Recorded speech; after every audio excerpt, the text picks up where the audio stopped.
Section 4. You will hear a business student predicting how management might change in the next few years. First, you have some time to look at questions 31 to 40.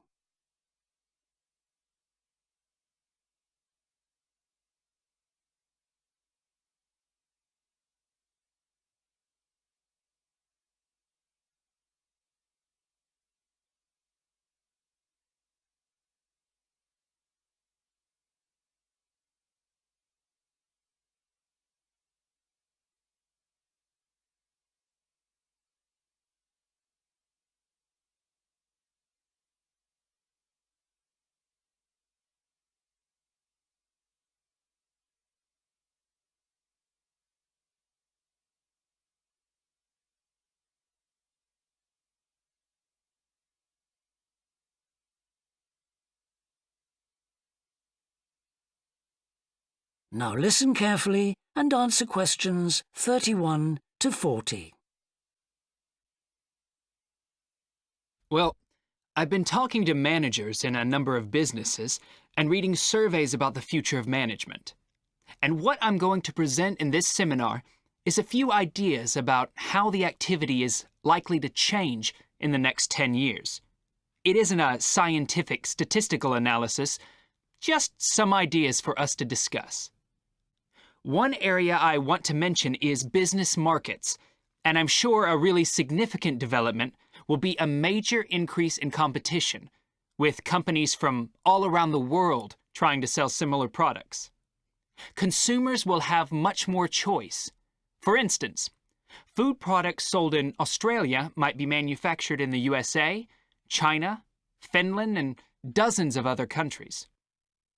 At the same time, mergers and takeovers mean that governments are actually losing power to major global corporations.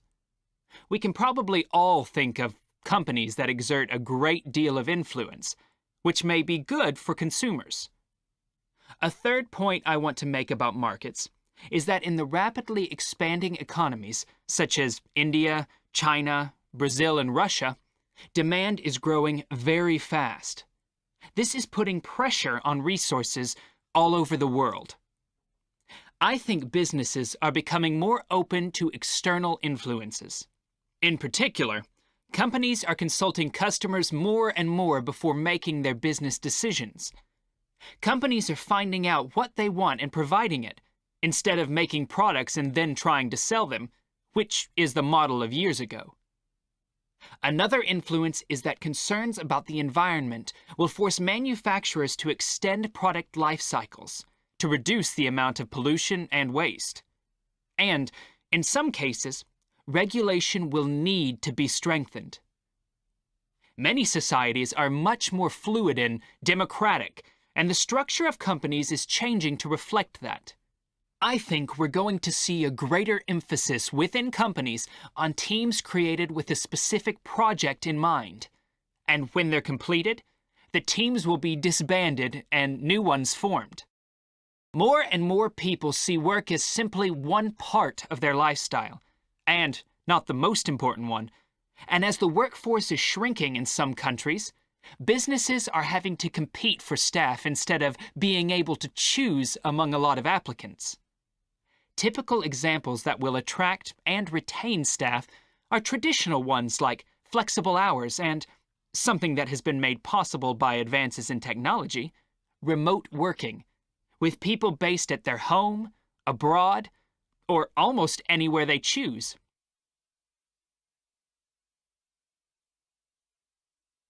Management styles will almost certainly continue to change. Senior managers will require a lot more than the efficiency that they've always needed. Above all, they'll need great skills in leadership so that their organization can initiate and respond to change in a fast-moving world where they face lots of competing requirements and potential conflicts. In most of the world, the senior managers of large businesses are mainly men in their 50s and 60s. The predominant style of management will almost certainly become more consultative and collaborative, caused, above all, by more women moving into senior management positions. Many of the changes are influenced by developments in the wider economy.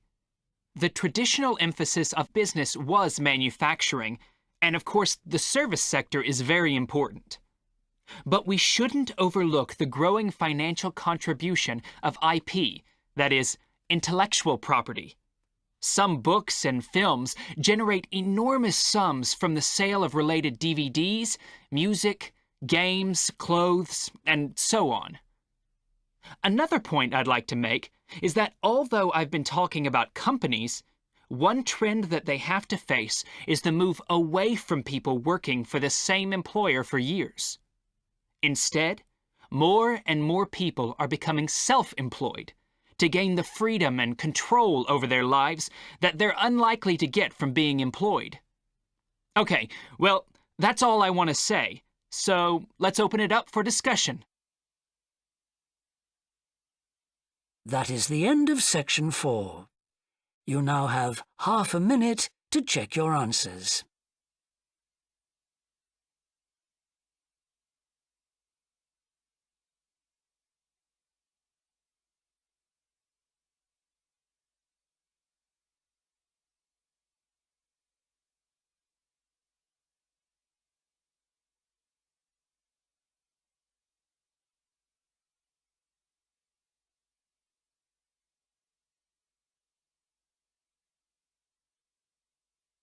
Section 4.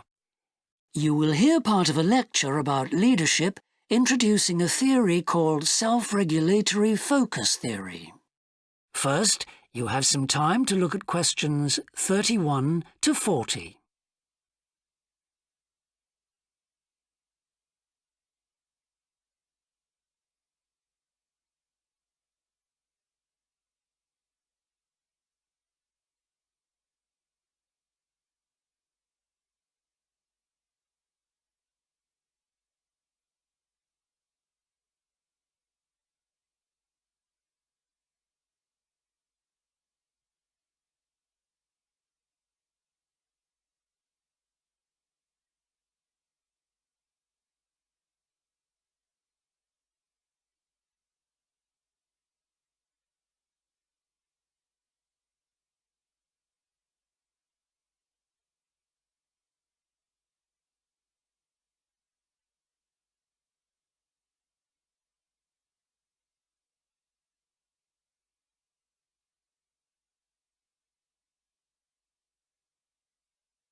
Now listen carefully and answer questions 31 to 40. Today, I want to talk about self-regulatory focus theory and how the actions of leaders can affect the way followers approach different situations. Self-regulatory focus theory is a theory developed by Torrey Higgins. He says that a person's focus at any given time is to either approach pleasure or avoid pain. These are two basic motivations that each and every one of us has, and they cause us to have different kinds of goals. Promotion goals in different life situations emphasize achievement. Prevention goals are oriented towards the avoidance of punishment. In a specific situation, our thoughts might focus more on promotion goals or more on prevention goals. The theory suggests that two factors affect which goals we are focusing on. First, there is a chronic factor. This factor is connected to a person's personality and says that each person has a basic tendency to either focus more on promotion goals or focus more on prevention goals as part of his or her personality. Second, there is a situational factor, which means that the context we are in can make us more likely to focus on one set of goals or the other. For example, we are more likely to be thinking about pleasure and to have promotion goals when we are spending time with a friend. In contrast, if we are working on an important project for our boss, we are more likely to try to avoid making mistakes and therefore have more prevention goals in our mind. Research has shown that the goals we are focusing on at a given time affect the way we think. For example, when focusing on promotion goals, people consider their ideal self, their aspirations and gains. They don't think about what they can lose, so they think in a happier mode. They feel more inspired to change. When people are focusing on prevention goals, they think about their ought self. What are they supposed to be? What are people expecting from them? They consider their obligations to others. As a result, they experience more anxiety and try to avoid situations where they could lose.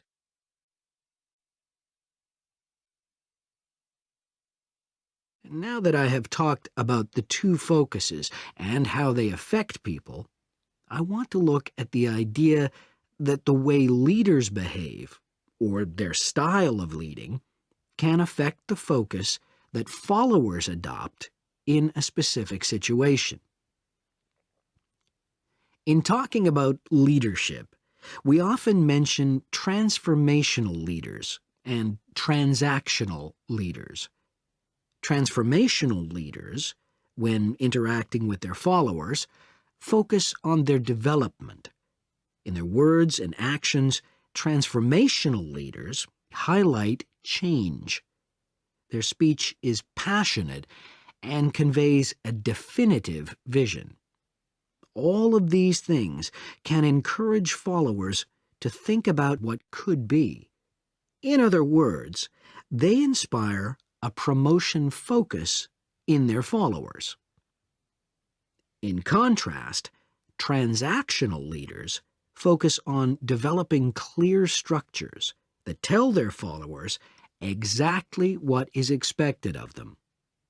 While they do explain the rewards people will get for following orders, they emphasize more how a follower will be punished, or that a follower won't get rewarded if his or her behavior doesn't change.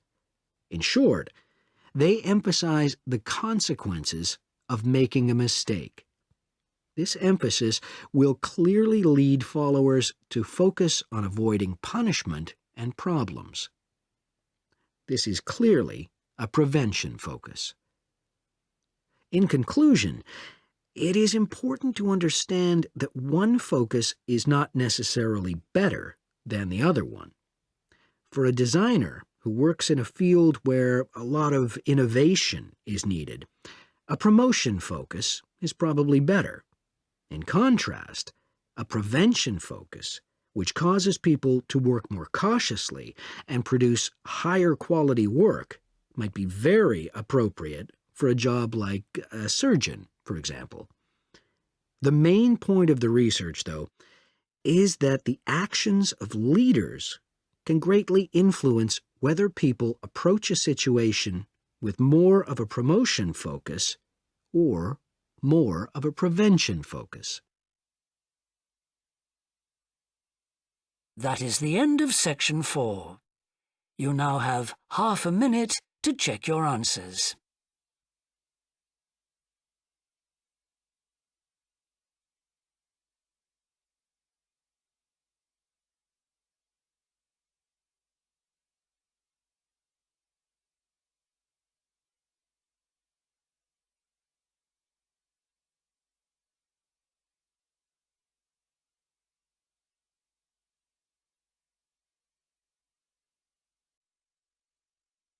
Section 4. You will hear part of a lecture to business students about the use of one particular type of research known as ethnography. First, you have some time to look at questions 31 to 40.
Now listen carefully and answer questions 31 to 40.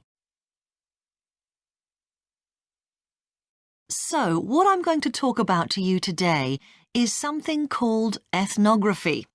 This is a type of research aimed at exploring the way human cultures work. It was first developed for use in anthropology, and it's also been used in sociology and communication studies. So, what's it got to do with business, you may ask?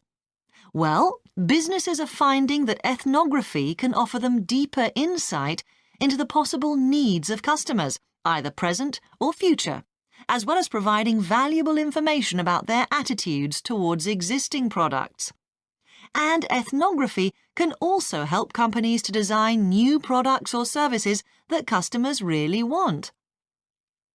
Let's look at some examples of how ethnographic research works in business. One team of researchers did a project for a company manufacturing kitchen equipment. They watched how cooks used measuring cups to measure out things like sugar and flour. They saw that the cooks had to check and recheck the contents because although the measuring cups had numbers inside them, the cooks couldn't see these easily. So a new design of cup was developed to overcome this problem, and it was a top seller.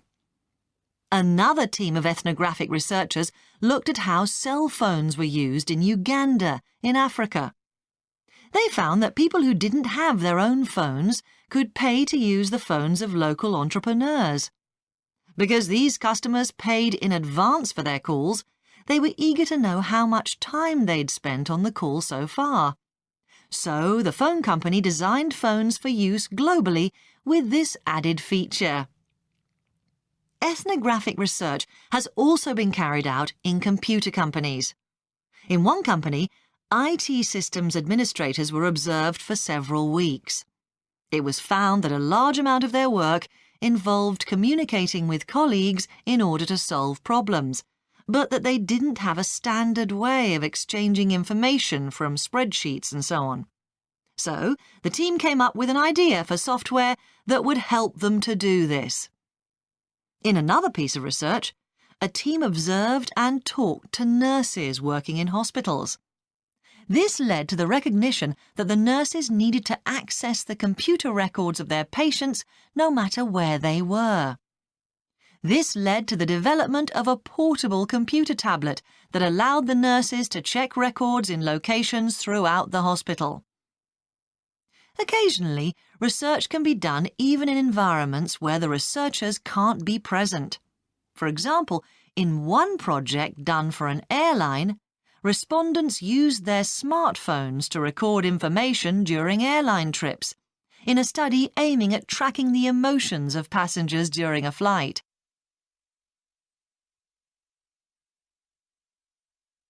So, what makes studies like these different from ordinary research? Let's look at some of the general principles behind ethnographic research in business.